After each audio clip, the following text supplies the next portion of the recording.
Selamat datang di Hacan Channel. Kali ini kita mau berbagi serba-serbi SKB CPNS 2019.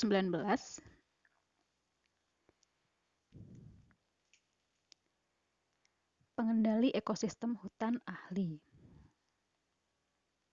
Ini berdasarkan pengalaman pribadi ya. Sebelumnya bumper dulu.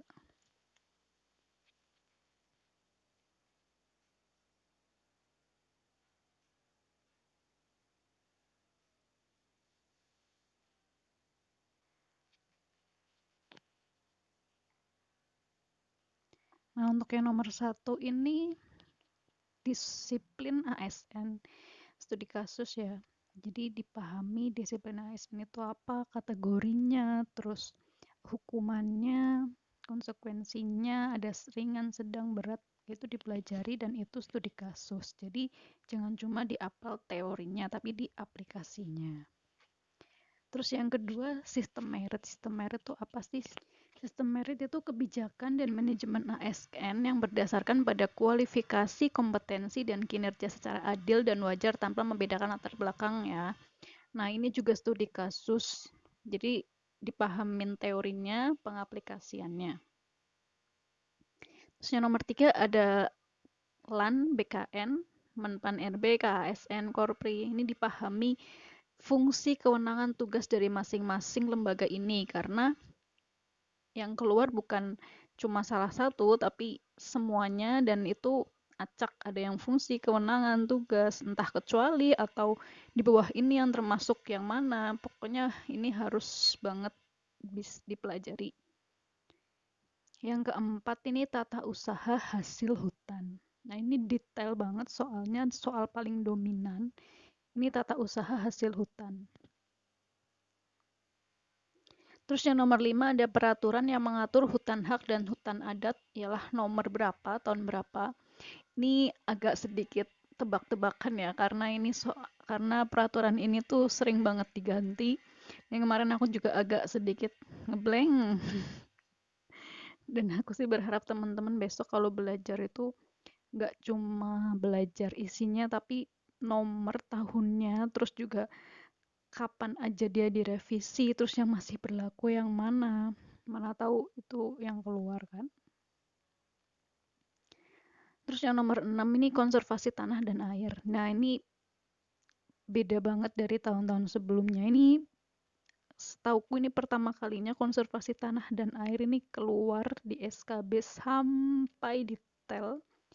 Ya meskipun Undang-Undang Nomor 37 Tahun 2014 ini belum ada peraturan pelaksananya, belum ada peraturan menteri lagi di bawahnya yang sampai detail banget, tapi Undang-Undang Nomor 37 Tahun 2014 di SKB kemarin ini keluar, nggak cuma satu soal, jadi dipahami juga, ini perlu paham, penting. Terus yang nomor 7 ada appendix sites, ini pengertiannya sih kalau kemarin aku dapatnya.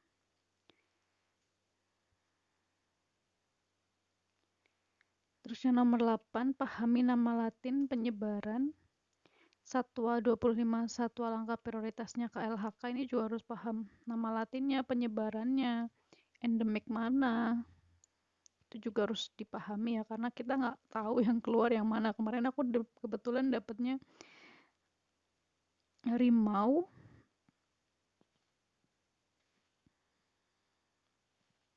Sumatera itu penyebarannya di mana, tapi bukan nama provinsi mana, tapi kayak lebih ke taman nasional mana. Jadi pahami juga taman nasional di Indonesia ya, entah itu taman nasional yang pertama kali atau taman nasional yang masih baru. Terus kawasan di taman nasional itu mereka tuh endemiknya apa, yang dilindungi apa, penyebarannya apa, itu juga harus dipahami.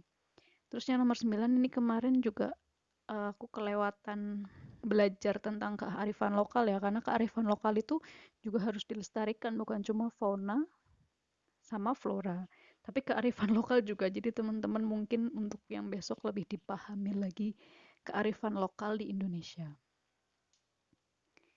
Nah, untuk yang nomor 10 ini IUPHKM, ini bisa dipelajari di peraturannya, ada sendiri. Kemarin cuma keluar satu soal sih, dan nggak terlalu ribet juga yang keluar. Jadi kalau pernah baca pasti bisa. Nah, nomor 11 ini adaptasi dan mitigasi perubahan iklim. Nah, ini contoh penerapan sama pengertiannya juga aku waktu itu keluar.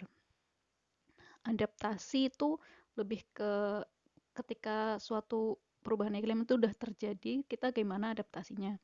Mitigasi itu pencegahan kan, mencegah sebelum terjadi perubahan iklim itu dengan cara apa.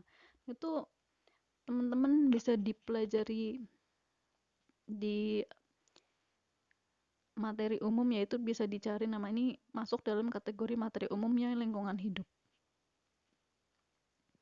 Terus ada penyebab GRK aplikatif juga, ini aku juga agak sedikit agak waktu itu, oh ternyata yang keluar itu penyebab gas rumah kaca, bukan kayak ya pas belajar apal kan gas rumah kaca tuh yang menyebabkan gas ini, tapi yang keluar bukan kayak gitu, aplikatif. Jadi di bawah ini yang tidak termasuk penyebab gas rumah kaca yang mana. Jadi misalnya kayak pembakaran sampah itu masuk apa enggak, terus pembakaran fosil atau enggak gunung meletus kayak gitu-gitu contohnya. Nah, yang mana yang enggak termasuk menyebabkan gas rumah kaca. Nah, jadi teman-teman untuk kedepannya lebih dipahami aplikatifnya dalam kehidupan sehari-hari ya, jadi jangan cuma teori. Terus yang nomor 13 ini pengukuhan kawasan hutan terdiri dari tahapan. Ini kalau baca apa namanya undang-undang kehutanan pasti bisa.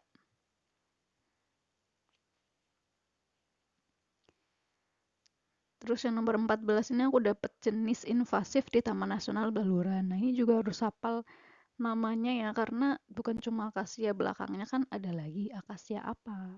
Akasia banyak. Terus yang nomor 15 aku kebetulan dapat nama ilmiah flora khas Indonesia Matoa. Jadi buat pengalaman di tahun ini untuk tahun-tahun depan bener-bener harus paham banget flora ataupun fauna endemik khas Indonesia yang nggak ditemuin dimanapun. Itu kalau bisa dipelajari fact sheetnya semuanya, karena kita nggak akan pernah tahu yang keluar yang mana. Kebetulan yang keluar aku kemarin Matoa. Terus aku juga dapat satu soal tentang pengertian sumber benih. Dapatnya sumber benih klon sih aku waktu itu. Terus ada juga pengertian timber creasing. Ini timber creasing jelas masuk banget di materi PHPL ya.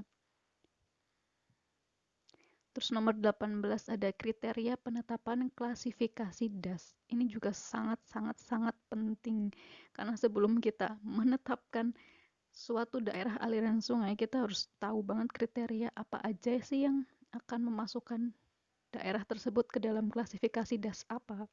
Nah, ini juga perlu banget dipelajari karena ini agak detail juga dan ini banyak yang aspeknya. Gimana teman-teman, tambah semangat atau tambah malas belajar? Oke, tunggu next video tentang soal-soal yang aku buat waktu aku juga nunggu ujian SKB ya. Oke, sekian dulu. Terima kasih.